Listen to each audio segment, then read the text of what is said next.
কোনো এক শুভাকাঙ্ক্ষী কমেন্টস করেছেন, ম্যাডাম, দীর্ঘ সময় সহবাসের ঘরোয়া পদ্ধতি আলোচনা করুন। ধন্যবাদ ভাইয়া, সুন্দর একটা কমেন্টস করার জন্য। দেশের এবং প্রবাসের ভাই বোনদের প্রতি সালাম।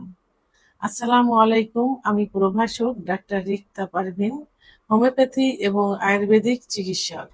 কোনো এক শুভাকাঙ্ক্ষী কমেন্টস করেছেন, ম্যাডাম, দীর্ঘ সময় সহবাসের ঘরোয়া পদ্ধতি আলোচনা করুন। ধন্যবাদ ভাইয়া, সুন্দর একটা কমেন্টস করার জন্য।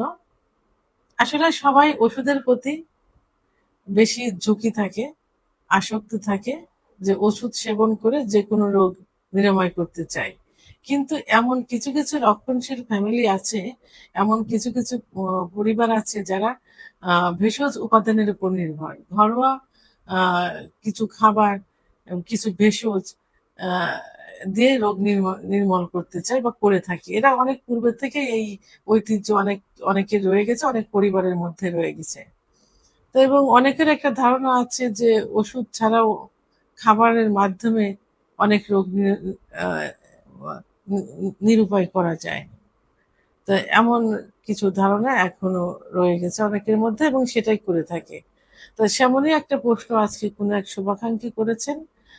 তো আসলে সেক্সুয়াল বিষয় একটা জৈবিক চাহিদা। এই চাহিদা স্বামী স্ত্রী উভয়ের মধ্যেই থেকে থাকে এবং উভয় পূরণ করতে চায় এটা। স্বামী স্ত্রীর সম্পর্ক মধুর হয়, একটা পরিবার সুখী হয় শুধু যৌন মিলনের মাধ্যমে। যৌন মিলনে যদি একটা নারী স্বামীর কাছ থেকে পরিপূর্ণ সুখ পায়, তাহলে সেই নারী সারা জীবন একটা পুরুষের বাধ্য হয়ে থাকে। আর একটা পুরুষও যদি তার স্ত্রীর কাছ থেকে পরিপূর্ণ সুখ পায়, তাহলে স্বামীও স্ত্রীর প্রতি বাধ্য থাকে, অনুগত থাকে একে অপরের প্রতি। আর এই অনুগত থাকার কারণে ভালোবাসার সম্পর্কটা মধুর হয়, পরিবারের একটা সুখী সমৃদ্ধ পরিবার গঠিত হয়। তো এখন প্রত্যেকটা মেয়েই চায় দীর্ঘ সময় সহবাসে লিপ্ত থাকতে, কারণ মেয়েদের সেক্স উত্তেজনা লুকায়িত থাকে, এটা উঠাতে অনেক সময় লাগে। কোনো কোনো মেয়েদের দেখা যায় ও 10 থেকে 15 মিনিট সময় লেগে যায়, আবার কোনো কোনো মেয়েদের দেখা যায় 30 থেকে 35 মিনিটও সময় লেগে যায় সেক্স উত্তেজনা উঠতে বা অর্গাজম হতে।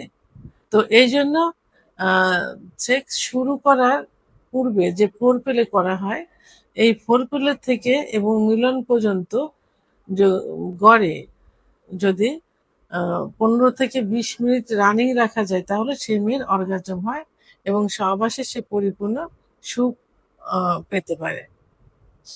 তো সেই ক্ষেত্রে অনেক পুরুষের দেখা যায় যে অল্প সময়ের মধ্যে বীর্যপাত হয়ে যায়। কোনো পুরুষ দেখা যায় যে ফোর প্লে করা অবস্থায় বীর্যপাত হয়ে গেছে বা নিস্তেজ হয়ে যায়।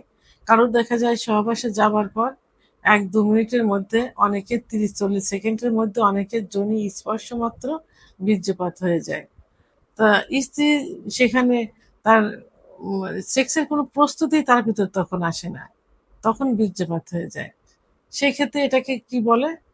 প্রিমেচার ইজাকুলেশন বা দ্রুত বীর্যপাত বলে। তো এর জন্য অনেক চিকিৎসা দেওয়া হয়, অনেকে অনেক বিকল্প ধারা অনেক চিকিৎসা নিয়ে থাকে, অনেকে অন টাইম ট্যাবলেট খেয়ে থাকে।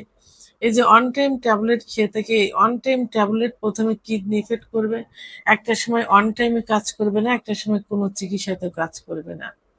কিছু আহ, কিছু মেডিসিন রয়েছে বা কিছু ওষুধ রয়েছে, যে ওষুধ যখন ওষুধ খাওয়া হয় তখন কাজ করে, পরে যা তাই হয়ে যায়, তার থেকে বেশি ক্ষতি হয়ে যায়। তো কিছু মেডিসিন রয়েছে যে, যেমন হোমিওপ্যাথি এবং আয়ুর্বেদিক চিকিৎসা, এটা স্থায়ী চিকিৎসা হয়। তো এর ভালো চিকিৎসা রয়েছে। তো এখন আমি আজকে এই দীর্ঘ সময় সহবাসের জন্য আহ, ঘরোয়াভাবে ন্যাচারাল দুইটি খাবারের কথা বলবো, দুইটি রেমেডি বলবো, যে রেমেডি দুইটি নিয়মিত তৈরি করে খেলে এবং দীর্ঘদিন 1 থেকে 3 মাস খেলে স্থায়ী একটা রেজাল্ট চলে আসবে। তো তেমনই একটা রেমেডি প্রথমে বলবো। সে রেমেডিটা তৈরি করতে লাগবে দুধ, খেজুর, বাদাম এবং মধু। এই রেমেডিটা সকালে 2-3টা খেজুর এবং 5-6টা বাদাম। আপনি এটা দেশি বাদাম হতে পারে, কাঠবাদাম, কাজু বাদাম যদি হয় একসঙ্গে তাহলে সব থেকে ভালো হয়। 5-6টা দেশি বাদাম, 2-3টা কাঠবাদাম, 2-3টা কাজু বাদাম একসাথে মিক্সড করে, খেজুর 2-3টা খেজুর, 5-6টা বাদাম একসাথে মিক্সড করে ভিজায় রাখতে হবে সকালে। একটু ভিজায় রেখে রাত্রে ওইটা ব্লেন্ড করতে হবে ঘুমানোর আগে। ব্লেন্ড করে 1 গ্লাস গরম দুধের ভিতরে আহ, এই ব্লেন্ড করা এই উপাদানগুলা মিক্সড করতে হবে। মিক্সড করে এর মধ্যে 1 চামচ মধু নিতে হবে। যাদের ডায়াবেটিস থাকে তারা মধু খেতে পারে। গাছের ন্যাচারাল মধু, প্রাকৃতিক মধু আনতে হবে। চাক ভাঙা মধু দেখে আনতে হবে, কারণ বাজারে যেগুলো পাওয়া যায় এগুলো চিনি যুক্ত থাকে। এই জন্য গাছের আহ, মধু নিতে হবে, চাকের মধু দেখে, নিজের চোখে দেখে। এটা একসঙ্গে নাড়তে হবে। নাড়তে নাড়তে যখন হালুয়া মতো হয়ে যাবে, কুসুম গরম থাকবে, তখন এই রেমেডিটা খেয়ে দিতে হবে। এর মধ্যে থাকে প্রোটিন, স্বাস্থ্যকর চর্বি এবং আহ, পর্যাপ্ত পরিমাণ শক্তি পাওয়া যায় এই উপাদান থেকে।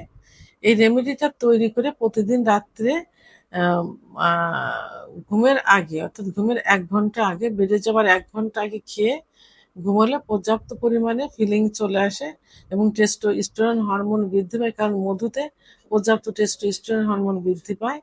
আর খেজুরে অ্যান্টি অক্সিডেন্ট থাকে এর মধ্যে, যেখানে এটা অত্যন্ত পাওয়ারফুল হয়, শক্তিকৃত হয়। তো এটা 1 থেকে 3 মাস খেলে স্থায়ী একটা রেজাল্ট চলে আসবে। খুব সহজেই কিন্তু এটা আসবে না, ধীরে ধীরে আসবে, তবে 3 মাস পর্যন্ত সেবন করলে পরিপূর্ণ রেজাল্ট চলে আসবে। তাহলে এই রেমেডিটা তৈরি করে খেতে হবে প্রতিদিন রাত্রে, এবং প্রতিদিন সকালে কুসুম গরম পানির ভিতরে 1 চামচ মধু, 1 চামচ কালো জিরা মিক্সড করে খেতে হবে প্রতিদিন সকালে। এটাও 1 থেকে 3 মাস খেতে হবে। তাহলে পর্যাপ্ত পরিমাণ শক্তি, এনার্জি অর্থাৎ এবং চলে আসবে এবং টেস্টোস্টেরন হরমোন বৃদ্ধি পেয়ে যাবে। এর সঙ্গে পাশাপাশি কি করতে হবে? নিয়মিত ব্যায়াম করতে হবে, অর্থাৎ কেগেল এক্সারসাইজ করতে হবে। পর্যাপ্ত পরিমাণ ঘুম দিতে হবে, কারণ টেস্টোস্টেরন হরমোন তৈরি হয় কিন্তু গভীর ঘুমে। সেটা রাত 10টা থেকে রাত 4টা পর্যন্ত এই ঘুমে টেস্টোস্টেরন হরমোন বৃদ্ধি পায়। মানসিক চাপ নিয়ন্ত্রণ করতে হবে। ধূমপান, মদ্যপান থেকে দূরে থাকতে হবে।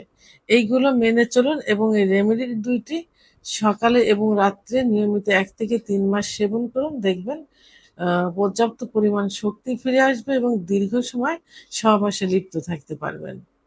ভিডিওটি সম্পর্কে যদি কোনো মতামত থেকে থাকে অবশ্যই কমেন্টসের মাধ্যমে জানাবেন। আর ভিডিওটি ভালো লাগলে লাইক, কমেন্ট, সাবস্ক্রাইব করে আমার সঙ্গে থাকুন। আল্লাহ হাফেজ।